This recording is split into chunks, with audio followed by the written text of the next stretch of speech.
नमस्कार, स्वागत है आपका खबर फर्स्ट में। मैं आशुतोष पांडे। बिहार उत्तर प्रदेश का 2024 लोकसभा इलेक्शन का ओपिनियन पोल बताने के बाद बारी है आज वेस्ट बंगाल की। बात करेंगे ममता दी के राज्य में क्या चल रहा है सियासी समीकरण, कौन जीतेगा वहां का 42 सीट, सारी चीजों पे बात करेंगे। रीजन वाइज बात करेंगे। हम आपको बता दें कि बीजेपी ने 2021 के हार से जो सबक सीखा है, उसके बाद जिस तरह से संघ और ग्राउंड स्तर पे बीजेपी ने अपने कार्यकर्ताओं को जिस तरह से मोटिवेट और डेवलप किया है, उसका रिजल्ट देखने को मिल सकता है 2024 में। आपको सारी सीटों का मैं एक एक सीट पे जाऊंगा, एरिया वाइज आपसे बात करेंगे। देखिए, हमारे पास वेस्ट बंगाल का ओपिनियन पोल का रिजल्ट है। आपको बता दें कि ग्राउंड स्तर से लेके हमने जो ये ओपिनियन पोल दिया, तो सबसे पहले हमारा ध्यान रहा कि लोगों का सेंटिमेंट किस तरफ है, क्योंकि इलेक्शन जब भी होता है तो बात मुद्दे की होती है, बात जातिगत समीकरण का होता है, बात लोगों का सेंटिमेंट का होता है।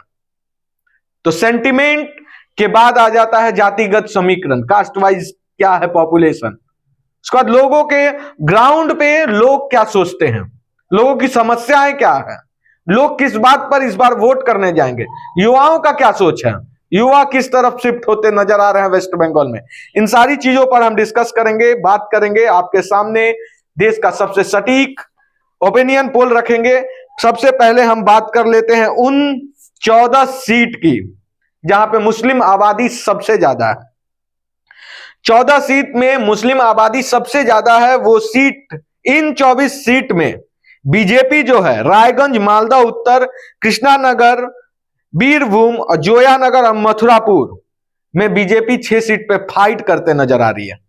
आपको ये सोचने वाली बात है कि बीजेपी अगर मुस्लिम बहुमूल्य सीटों पे भी फाइट करते नजर आ रही है तो ये सबसे बड़ी बात है।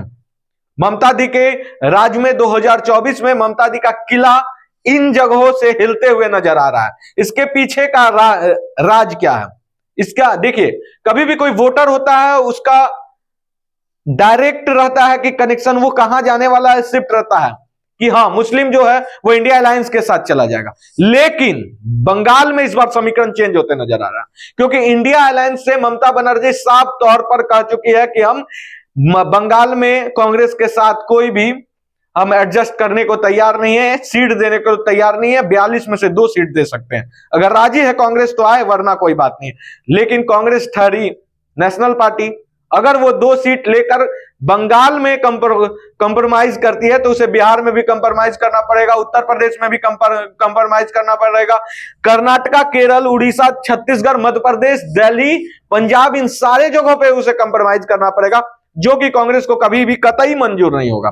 तो ऐसे स्थिति में ये जो मुस्लिम बहुमूल्य क्षेत्र हैं, रायगंज, एक बार मैं फिर से बता दूं आपको, रायगंज, मालदा उत्तर, मालदा दक्षिण, जंगीपुर, मुर्शिदाबाद, कृष्णानगर, बारासात, बसीरहाट, जोयानगर, मथुरापुर, डायमंड हार्बर, जादवपुर, बहरमपुर, बीरभूम, इन सारी सीटों पे मुस्लिम आबादी ज्यादा है बनिस्बत हिंदू आबादी के।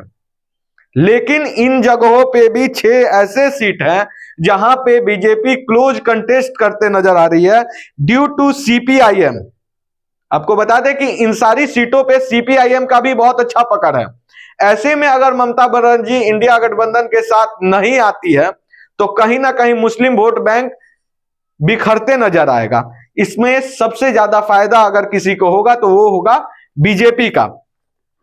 अब हम चलते हैं आगे, आपको बात कर ले कि बीजेपी को यहां पे सबसे ज्यादा वेटेज मिल रहा है, कहां से बीजेपी वेस्ट बंगाल में पकड़ बनाते नजर आ रही है। तो आपको बताते कि नॉर्थ बंगाल बीजेपी का काफी स्ट्रांग जोन है। नॉर्थ बंगाल में बीजेपी केडर काफी स्ट्रांग जोन है, काफी उन लोगों ने काम किया और कहीं ना कहीं ममता बनर्जी को डिफीट करते हर सीटों पे नजर आएंगे। वहीं अगर हम बात करें मेदिनीपुर के साइड में, तो यहां पे भी बीजेपी जो है ममता बनर्जी को डिफीट करते हुए नजर आ रही है। ऐसे में सवाल उठता है कि बीजेपी को कितना सीट मिलेगा, क्या बीजेपी यहां से पिछले बार 2019 वाला जो परफॉर्मेंस था क्या वो बरकरार रख पाएगी, क्या वो ग्राफ और ऊपर उठेगा या फिर ममता बनर्जी इस बार फतेह हासिल कर जाएगी? तो देखिए, वेस्ट बंगाल का एनालिसिस कर रहे हैं, 5 सीट वर्धमान एरिया का अगर हम बात कर ले तो ये जो एरिया है बीजेपी के लिए काफी स्ट्रॉन्ग जोन है।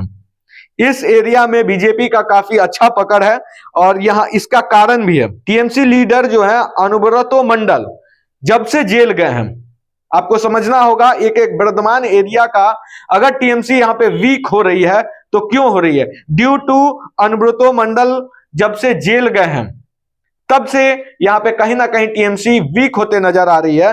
वीक होने का कारण ही है कि अनुब्रतो मंडल यहां से अभी जेल में गए हुए हैं, जिसके कारण जो टीएमसी के कैडर हैं वो कहीं ना कहीं आत्मविश्वास उनका काफी हिला हुआ नजर आ रहा है। वहीं अगर हम बात करते बीजेपी की तो इस एरिया में बीजेपी कुछ 6 महीने के अंदर काफी ज्यादा पकड़, ग्राउंड लेवल पर काफी पकड़ बनाई है हिंदू बेल्ट एरिया में, जिसका सीधी असर आपको आने वाले चुनाव में देखने को मिलेगा। अब हम बात करेंगे राढ़ एरिया सीटों की। आपको बता दें कि ये भी बीजेपी का काफी स्ट्रॉन्ग जोन है और यहां पे 8 सीट है। 8 सीट में मेदिनीपुर, जंगली महल एरिया बीजेपी काफी स्ट्रॉन्ग है इस सीटों पे। और आपको बता दे Purulia, Bankura, Bishnupur, Jhargram tribal voters are standing with BJP. जो ट्रिबल वोटर्स है वो बीजेपी के साथ है, क्योंकि ये जो एरिया है कहीं ना दिलीप घोष और शुभेंदु अधिकारी का एरिया है। तो आप समझ सकते हैं कि बीजेपी जो शुभेंदु अधिकारी पे इतना खेल रही है, वेस्ट बंगाल में अगर बीजेपी किसी को आज के डेट में वेटेज देते हुए नजर आ रही है तो वही शुभेंदु अधिकारी को दे रही है। आपको बता दे रहे कि ये शुभेंदु अधिकारी कभी ममता बनर्जी के बाएं हाथ, राजनीति में लोग कहते थे कि अगर ममता बनर्जी सबसे किसी के क्लोज है तो वो शुभेंदु अधिकारी का, आपको बता, लेकिन आज के डेट में शुभेंदु अधिकारी बीजेपी के साथ है और इस एरिया में कहीं ना कहीं ममता बनर्जी वीक दिख रही है ड्यू टू शुभेंदु अधिकारी। अब बात करते हैं हम 42 में से 42 सीटों का गणना जस्ट आपके सामने कुछ 6 सेकंडों में आपके सामने आएगा। आपको बता दें कि 42 में से ममता बनर्जी बंगाल से 22 सीट जीतते हुए नजर आ रही है। वहीं अगर हम बात करते बीजेपी की तो 20 सीटों पे बीजेपी इस बार बढ़त बढ़ाते हुए नजर आ रही है। कहीं ना कहीं बीजेपी बंगाल से 20 सीट लाने में कामयाब होगी। और कांग्रेस और सीपीआईएम के अगर हम बात कर दे तो इस बार भी उनका बहुत ही निराशाजनक परफॉर्मेंस रहेगा। 2014 में कोई भी इन दोनों पार्टियों में से कोई का भी खाता खोलते नजर नहीं आ रहा। ये तो था शुरुआती ओपिनियन पोल। शुरुआती ओपिनियन पोल में अगर आज के डेट में चुनाव होता है तो यहां से बीजेपी 20 सीट लेकर आ रही है। तो वेस्ट बंगाल, उत्तर प्रदेश, बिहार का ओपिनियन पोल तो खबर फर्स्ट आपके सामने रख दिया। बहुत जल्द आपके सामने देश का हर एक स्टेट का ओपिनियन पोल होगा। बने रहे खबर फर्स्ट के साथ।